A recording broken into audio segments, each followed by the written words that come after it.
Whew. back room Man. of he must be supplying guns to someone. He right? has to be, yeah. And I think it would have been important for them to acknowledge how Arnold knew about this. Right. But they don't. I mean, It made me think every Army surplus store had this. maybe it's for that special ops team. Maybe he knows that store Now, does that it. could be. And it could be. Now, that would be interesting if they were like, if she was like, where are we going? Yeah. He was like, and he does say shopping. Yeah. She's like, and that's the one line, that's great. And you cut to them driving there, pulling up. If he was like, she was like, what are you doing? He's like, don't worry, it's my friend's store. Yeah. Or something like that. Yeah. Because otherwise, he just knows there's a back room of about enough weaponry to supply an army.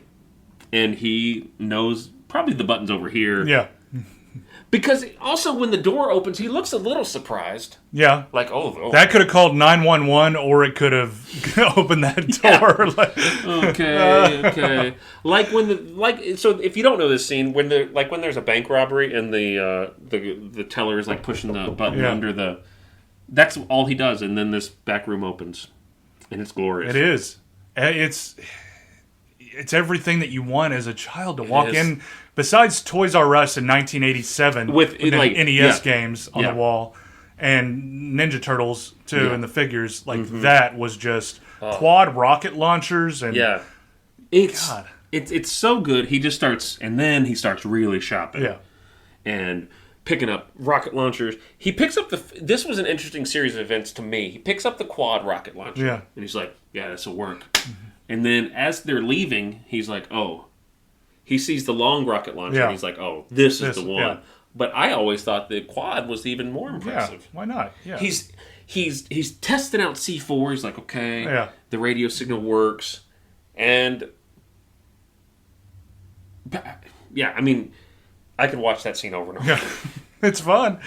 It makes you want to go back and just pick out different guns this time and try it out. Like if that was, I wish they'd make a Commando for Xbox Series X now, where you could just go to that gun room. Yes. And just you need, it'd be like, you'd be on the outside, it'd be like, Arnold would walk up to the door and he'd see the bars and he's like, I think I need a way to get in.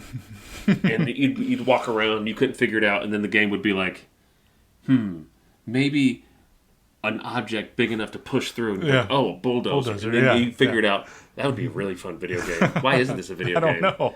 Oh. Not the shitty Commando that we got on NES initially. Yeah. No, not that one. This movie did spawn a toy line. It did. Yeah. Wasn't very successful, but they are still out there. Pretty cheap right now. Figure looks pretty fun. It made me want to buy it. Yeah. They were made by Star Toys, I think. Yeah. Could be wrong. But that's not important. They shop, and the police get them. Yeah. The police come and do a little sexual harassment on Ray Don Chong. They assume she's a hooker? Yeah, assume she's a hooker. Immediately. Just trying to flaunt her shit for him in the rearview mirror. All she does for them to assume she's a hooker, she pulls up next to them. They immediately look at her, and she smiles at them. And the guy leans over and goes, "It's a hooker."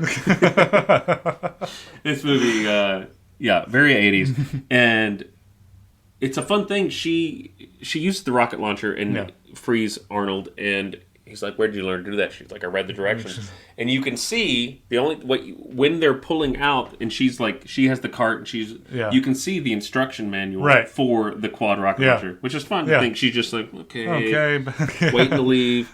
And then let's just cut to he kills some more people as they find the plane thing, but then they've landed, and it's time for Arnold to fucking storm the compound. It is. But first, he needs to get on his boxer swim trunk briefs. That must have been a strange scene, right? Yeah, I would think so. Whatever that was. Maybe that was after the love scene. Yeah. That's probably, He just put his underwear back on and was like, I'm good.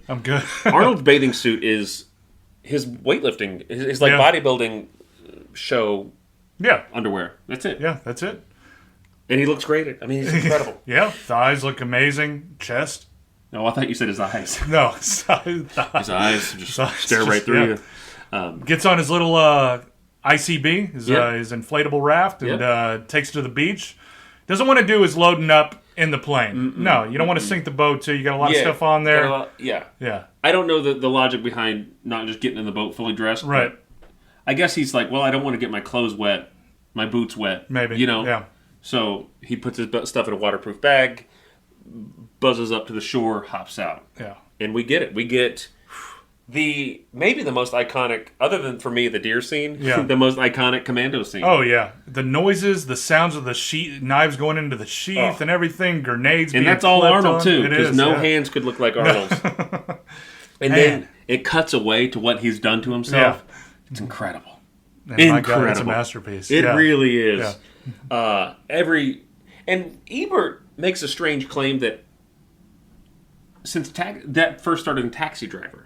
Oh yeah, with like in front of And I remember him like getting ready and like but I can't imagine Scorsese started that. No, I just think that it was the closest. There was thing Chuck that Norris and stuff, movies like that in the 70s. Yeah, Taxi Driver 76. I mean, all I remember him having was one gun. Well, no, he had the sleeve gun. He had the back boot gun. Yeah. I mean, he does. Chest, it is like a getting ready scene. Yeah. I don't know. If you know, and you will, bbkaratepodcast@gmail.com, let us know if there were any earlier getting ready scenes than Taxi Driver. Because Ebert claims that every movie since Taxi Driver, every action movie has started with that. Like, he has always done that. So, anyway, we get to it. We get to where 70% of the body count comes from. Yeah, and Bennett's ready to cut this girl's throat. Everyone wants to kill. All the men there, one guy says, I could cut this little girl's throat like butter. And Bennett, we haven't talked much about Bennett, but he has a hard-on, and I don't mean that sexually, he just really wants to kill. Yeah. But he has the respect for him, too. He knows, he laughs at, Arius's men. He's like, they're nothing. This is going to, he's going to get to me eventually. He knows that. Yeah. Which is interesting, like, when he arrives, which is a fun thing. Bennett's never surprised. Yeah. He's never like, wait, I thought he was dead. He's like, of course, no one's going to be able to stop him except me. I'm the closest thing you have. So the fact that he's off the plane, the fact that he's showing up at this compound, blowing shit up, Bennett doesn't even raise an eyebrow. No. Just sharpens his knife and gets ready. He just gets ready. It's like, it's about to be, I still have his daughter, so I'm in a good spot. Yeah. Checks out his mesh chain vest in the mirror. Make sure it's solid enough to withstand a Matrix knife blow. We get a wonderful castle storming, and so many explosions, so many bombs, so many gunshots. But let's just go ahead and cut to the shed. Yeah, I think that's the biggest one. Yeah. He kills at this point 60 men, and then he finds himself under a lot of fire, being cornered within a garden shed. Yeah, a lot of it. He's out of ammo. What does he do? What any man has to do. He's got to do something. I want to touch while he's in the shed too. I think what I enjoyed most as a kid, and I never knew, like, I just remember, when he lifts up his vest and he's like looking at his side, he's like, yeah, and it's like, you don't see a really damaged side. I mean, you see like a scrape or something, but underneath, like, he's even camoed his stomach up too. And when I was a kid, I was just like, oh my God, like, does camo take away, like, the scarring of the injury? So I didn't know, like, I mean, I know it doesn't. You thought they were medicinal purposes. Right, I thought there was something, like, where he knew that was going to happen, and he was injured, but you just couldn't see it because the camo that he had did something for him or something like that. It made me think of the scene in Rambo 3, when he fills his gunshot wound with gunpowder. Right, yeah. To burn it and cauterize it. Yeah. But you're right. He's injured somehow. Yeah. We're supposed to think he's hurt. Now, this is good because Bennett is no match. Right. We know that. He looks like, like I said, he looks like an angry T-ball coach. He hasn't been taking care of himself. He's been off the grid, and Arnold has. Yeah. Arnold has not stopped the regime. And so we get, like, maybe a bullet wound, maybe a knife. Probably was a graze. I'm guessing graze bullet wound with all the gunfire. He's trapped in this garden shed, which is, these poor guys. They're going to get the worst out of everything. Yeah, and 20 guns aimed at this thing. No one hits them. They all shoot within the garden shed. And finally someone comes in, and immediately they get a table saw blade right to the fucking dome.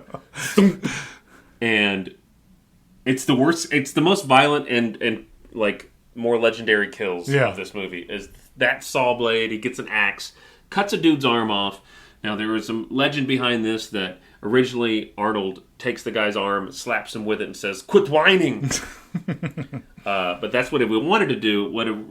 There is a cut, and it's in the director's cut, which I watched, which doesn't have much in the way of extra action. It's like mainly I think they're going to cut something that's not the action. Right. What they did cut was some more of Matrix's backstory about how he doesn't want to talk about it and how he did some bad things that he's ashamed of. But in this director's cut, there is an extra scene where they cut the dude's arm off, Arnold holds it, and then throws it at him. I like that. Which is pretty good. I like that. Anything else with the garden shed? No, I mean, yeah, he gets out of that sticky situation in a bloodbath, and I mean, I think watching that was always the scene that I was like kind of closing my eyes a little bit too, but it still holds up, man. It's still a great scene. And they, like, once again, hats off, $9 million. $9 million bucks. $2 million of that went to Arnold, and that means $7. That didn't. I know that sounded like it took a long time, but I'm good. They used every penny of it perfectly. They did, yeah. I mean, locations and everything, too. Other budgets, like for salaries and stuff, but yeah. The mansion was silent film star Harry Lloyd's, I think, in Beverly Hills Cop. Yep. Yeah. It's also the final chase scene where Axel Foley is running through it, rescuing someone named Jenny as well. Yeah. So there you go. And he eventually kills Arius. Yeah. Fine. No big deal. Buckshot through the window. Yeah. I always thought it would be fun if this was actually a prequel to Clueless. That was... and I say that because Dan Hedaya plays Cher's dad. Yeah. And, I don't know, they're so rich. Yeah, they both are. And he has a short temper. Yeah. And it's like, this is what he used to do. Yeah. You want to know how he made his money? He did it. Yeah. He was a dictator. Survived that gunshot. Yeah. He was just... gets it. He's like, I got to stop this. I need to be more careful.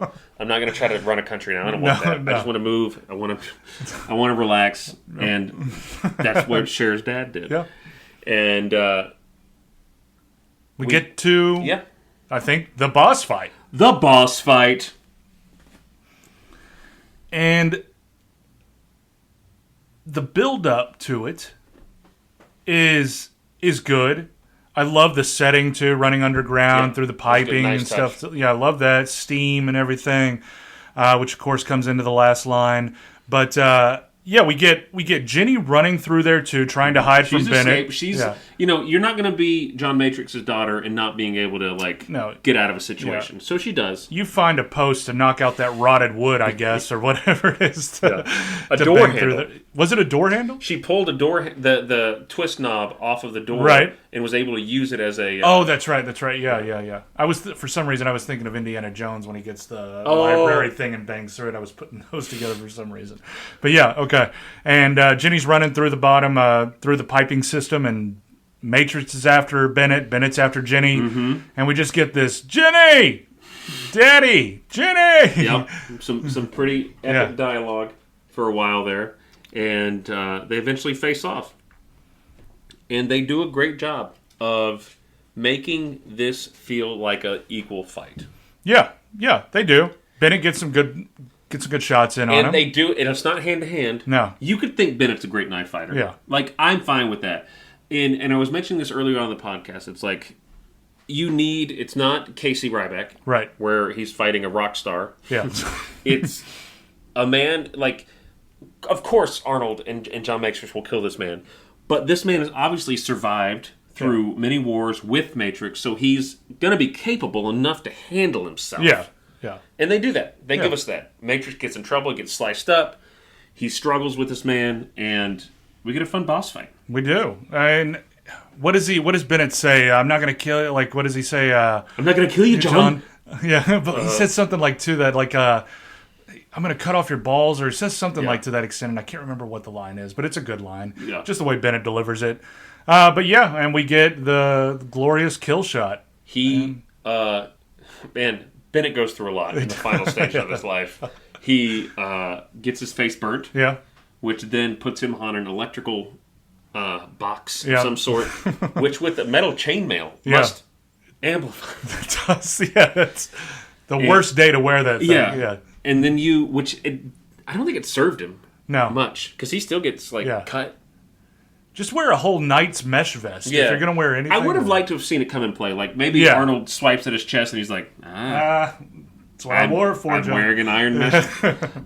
But he eventually places himself in front of some type of hot water heater. Yeah.